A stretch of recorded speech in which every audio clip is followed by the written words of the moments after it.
through the lot, now you know I'm coming through. When the growth look good on you, best believe they wanna screw now. I've been trying to climb, devil threw me in the dark. Baby, don't be insecure, you can still go make a mark like blow. Could never let them drain my soul now. Blow. Table turning like doorknobs, wow. Blow. I think I'm about to set sail. I'm a walking, living legend, walking with my chest out. Life keep dealing me cards, I keep fitting in. Yes, people, what's going on? What's going on? What's going on? We're back in the building for another Scout Watch. Make sure you guys smash that like button upon entry. Make sure you subscribe to the damn channel. You guys can obviously see on the screen already who we're going to be talking about, and it's the man on everybody's lips, Liverpool, that is. Andre Trindade, Brazilian player, plays for Fluminense. Yeah, everybody keeps talking about him. Everybody keeps talking about this guy, man. I've never seen a player being talked about so much. You know, is that, you know, because of the situation that Liverpool find themselves in potentially? You know, is it a little bit of that? I do believe it is that.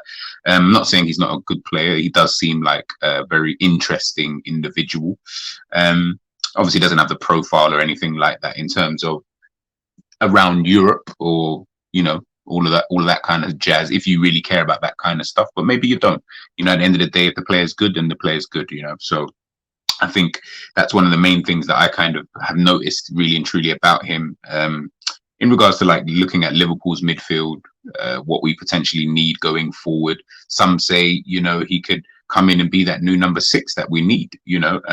Plays a lot similar to, or very similar, should I say, to Thiago, who we currently have at this moment in time. Is that what Liverpool need going forward? You know, it's all interesting things, and I think there's pros and cons to someone like a Trindade.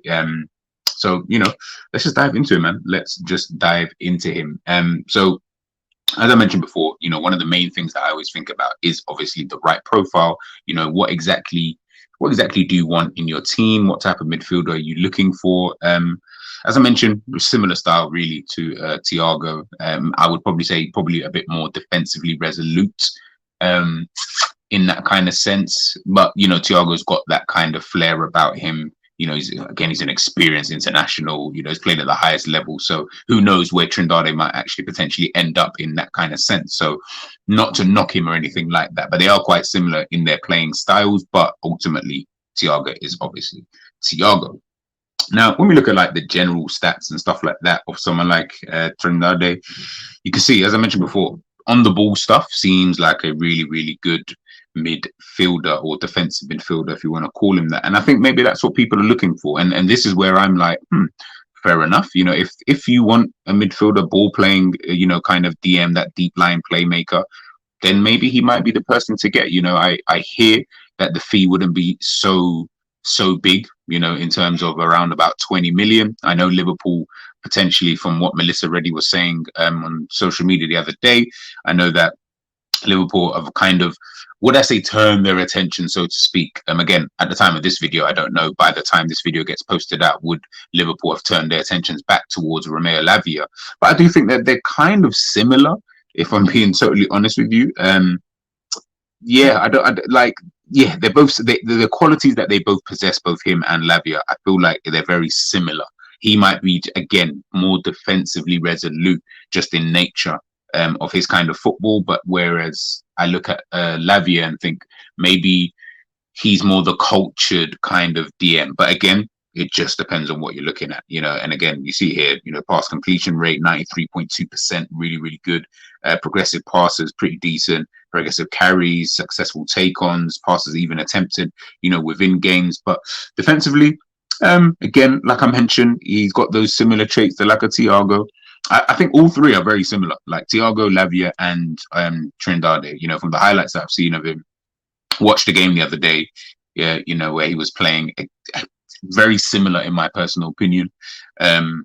He's more the defensive one out of the three, if I'm being totally honest with you. Thiago is obviously the most experienced. He's got like a bit of both, whereas Lavia is better on the ball than him, in my personal opinion, in terms of just moving the ball progressively and stuff like that. So, you know, I think it just kind of depends, again, like I mentioned, on what it is that you're actually looking for, you know, moving forward, if I'm being totally honest with you.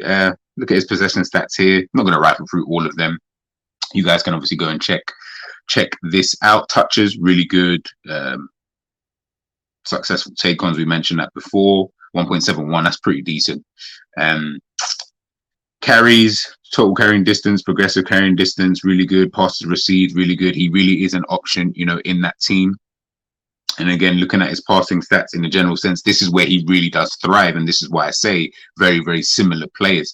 That's why I'm again, and it's not to knock him, because I do actually think he looks pretty decent. He looks like a pretty decent option. And if you can get him for a decent fee, then I'm kind of like, what, why not kind of thing. So it's one of those ones. But when you're looking at his passing stats and things like that, you can see here, this is a player who on the ball, really, really good. Is that what we're looking for moving forward? And that's the question that I always ask is, if that's what you're looking for, then fair enough. Because from what I kind of gathered, from the Liverpool fan base at the beginning of the window, a lot of you were looking at a destroyer. You all wanted someone who can go in there and you didn't mind them being good on the ball and stuff like that. But that wasn't really the prerequisite of what we wanted from a defensive midfielder. It seems like things have kind of shifted. Now we're seeing it's just always tricky. Like what I'm noticing about the midfield, before we get into like a style of play and stuff like that, which we will do. The thing I'm noticing the most is people either wanted the destroyer, you wanted a guy who can run with the ball, and you wanted a guy who can pass the ball really, really well. So it's like at one stage you wanted each of these kind of qualities individually. Then we moved on to kind of it in totality. So okay, we want them to be able to do everything, kind of thing. And then it's just again, I think for me, I'm just more looking at it. Are they what Klopp needs though? Are they going to be able to do the job that Klopp wants them to do? Forget what it is that they do. I think we need to get away from that. Forget what it is players do. We know the qualities of whoever it is we sign, whether it's McAllister, Szoboszlai, and blah, blah, blah. We know what they can do. Are they going to do those same things at Liverpool? That is always my big, big question. I don't think that they will. I think they always get asked to do a different type of role, which then kind of changes the type of player that you're ultimately getting. Now, what you then get is a Thiago situation whereby they come in and do something that they not really done prior to moving to Liverpool, but you still in spits and splurts, you notice what they're actually really good at. So obviously Thiago being so experienced, what he can actually do, where like whether it's good on the ball, passing, the shimmy thing that he always does, like you'll see that come out every now and again, because that's just him naturally. But that's not his game at Liverpool though. His game isn't to do that, kind of thing. So that's where I'm always like, is that what we're going to get, Trindade to do potentially if he comes in, and to play that DM role? That's where I worry sometimes with some of the players that get linked with Liverpool, because I'm always like, I just always think to myself, you're not going to come and do that at Liverpool. It doesn't work like that. You know what I mean? You're going to be doing a different type of role. Can you do that role? So that's more what I'm looking for in these players that get linked with Liverpool, as opposed to what they're so fantastic at and blah, blah, blah. Obviously, you try to hope that what I try to hope is what I think Klopp wants his midfielders to, to generally do. And that is effectively what Fabinho was so good at, during his time. Someone who just sits and allows everyone else to kind of do their thing. But when he is called into question, when he's, being asked any questions in the game, he's good enough to be able to, sort that out and find the answers. He's good at the interception, but it's not even really just about the interception, because you need to work as a unit to be able to do that because of the press that we do, within that midfield. I then look at, his passing game. Is his passing game really, really good? And for some of them, you're like, tick, straight away. You're like, all right, perfect. Some of these guys are good passers. That kind of checks the box. Then you look at the fact that the interceptions and their reading of the game, Fabinho's good at that during his pomp. I know last season was last season, but during his pomp, he was really good at reading the game. He had a level of understanding. Do they have that? Not all of them do, kind of thing. That's not where their strengths lie anyway. So, okay, fair enough. You move on to, the other things, but, little passes, getting those tackles in. It's the reading of the game in that midfield area, and also understanding that this could be nosebleed settings for you because of the way that we play. We play with such intensity and with such pace just all around the pitch. The game could easily pass you by, and you just wouldn't even know about it. You might just get overrun within that midfield, especially if the other components are not really helping you out. So, it's like I said, it's interesting. It's very, very, very interesting. We'll go on to, his style of play. Again, I'm not going to read all of this out, but he's a defensive midfielder, prefers to use his right foot. He's largely played in the position right in front of the defense, so 4-2-3-1, 4-3-3, in that kind of number 6 role. Very dynamic and mobile.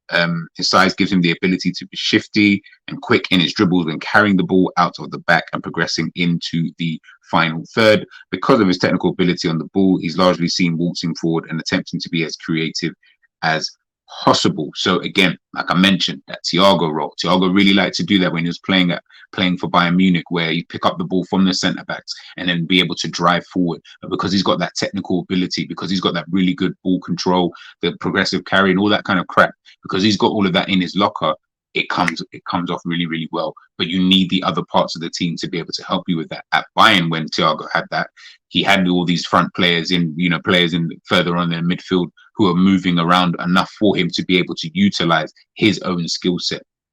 Will he have that here? Remains to be kind of seen. But also, if he can do it, then maybe we're looking for another Thiago potentially. Again, these are just the little things that I kind of think about, because that's the kind of picture. And even watching him the other night, that's kind of the vibe that I got from him. I was like, he's kind of similar. He hasn't grown into that, doing the shimmy, the kind of the quick movement to get himself away, from the opposition. And we're looking at his passing and playmaking.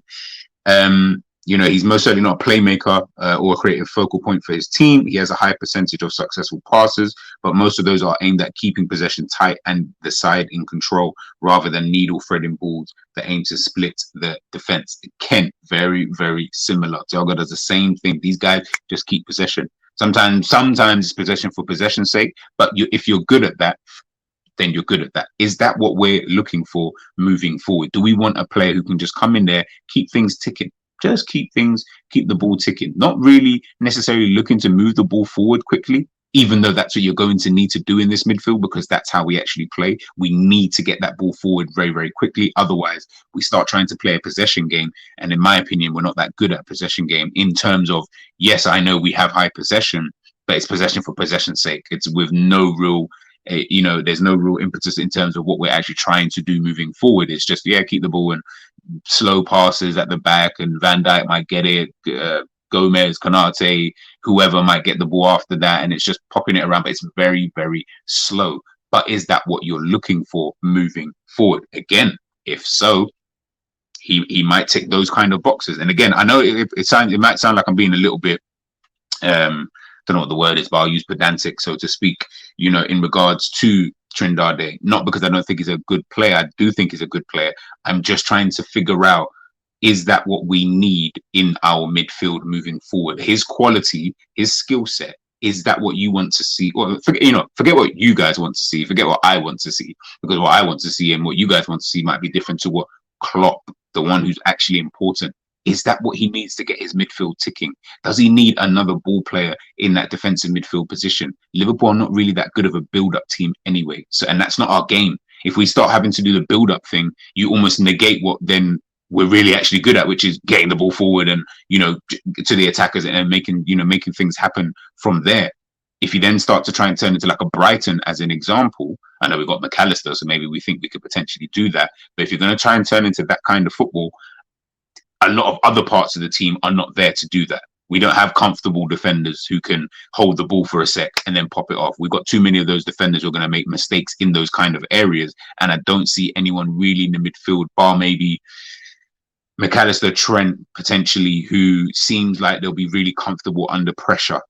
At the moment, I don't really see that. But again, if that's what you're trying to get to, then again, Trindade might be, might be the one, for you.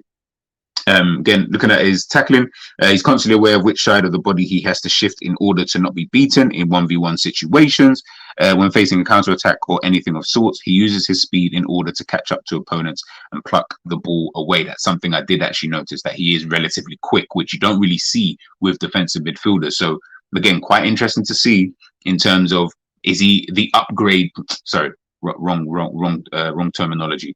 He's not going to be an upgrade on Thiago, because Thiago is way better than him, but he's obviously more experienced than he is. But is he, in terms of the skill set of what we're looking for, would he be just that bit better than a Thiago potentially in that kind of position?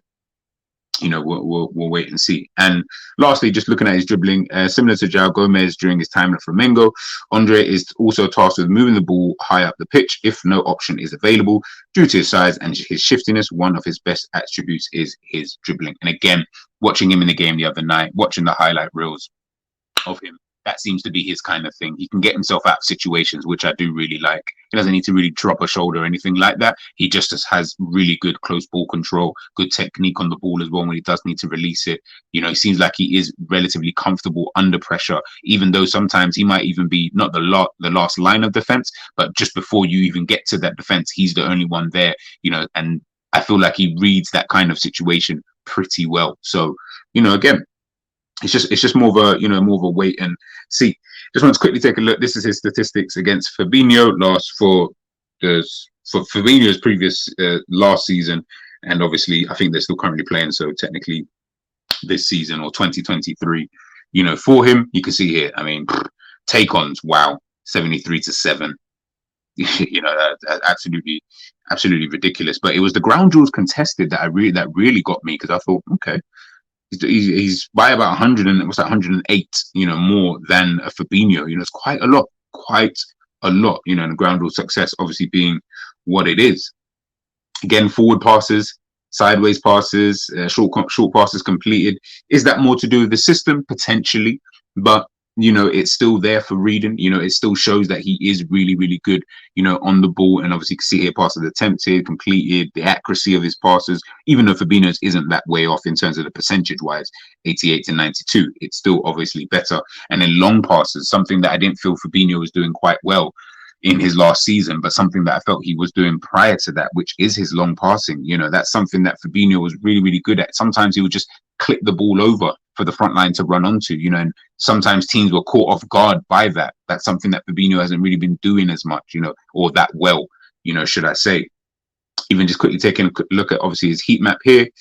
You can see someone obviously in mostly those defensive midfield positions, but he will get himself a little bit higher up the pitch. And again, just like Thiago, on that left hand side. So again, very, very interesting. Very, very interesting. I don't want to pretend like I've seen loads of him, because I haven't. And I don't want to judge too quickly. But from what I have seen, it's just more for me. Sign him if you want to sign him, not a problem. But it's just, is he the right, type of individual? This is him against Lavia. Passes attempted, passing accuracy, better. Better from him. This is where it was a little okay from Lavia in terms of the ground rules contested per 90 minutes, 9.7. Just a bit lower in the success rate, clearances, interceptions, pretty decent. Even the take on success, again, like I said, very similar players anyway. Do you get what I mean? Like they do kind of the same things, but obviously here passes completed in own half. Again, that's more probably because of the position and the style of play. Forward passes per 90. I mean, Lavia's playing for Southampton, so I don't want to go too hard on him. Backwards passes and then passes completed in opposition half, 18.2 to 32.9. So again, makes for interesting reading, when it does come to Trindade. Stats will tell you he's a very decent player on the ball. Defensively, seems like he's good enough. I won't say it's a wow thing, but he is decent enough defensively, in that kind of position. I think it just really boils down to what are you actually looking for from that number 6. Klopp has spoken about the number 6 and not really getting too much protection and leaving them kind of open, so to speak. So this is why I mentioned to people about this number 6 role. It's not going to matter who you put in there. If they're still left open, I don't care who you are. You can't do it all by yourself. Do you know what I mean? And that was some of the problem with Fabinho last season, was that more often than not, this guy's being left by himself. He's been left to kind of fend for himself. So when you're then put into that kind of position, it's going to be difficult for anybody to go into that position. So I guess, look, it remains to be seen, when it does come to Trindade. Do we think he'll be a good signing for Liverpool? That's the question I really want to know. Let me know, obviously, in the comment section, if you guys think this is a signing you'd want to see. Why is it? I would love to know, everyone's reasoning. Why is it you think that we need this type of midfielder, to come into this team? Do you not think that we potentially need something else? But if not, please let me know what you obviously think in the comment section below. That is today's Scout Watch done and dusted, and we are out.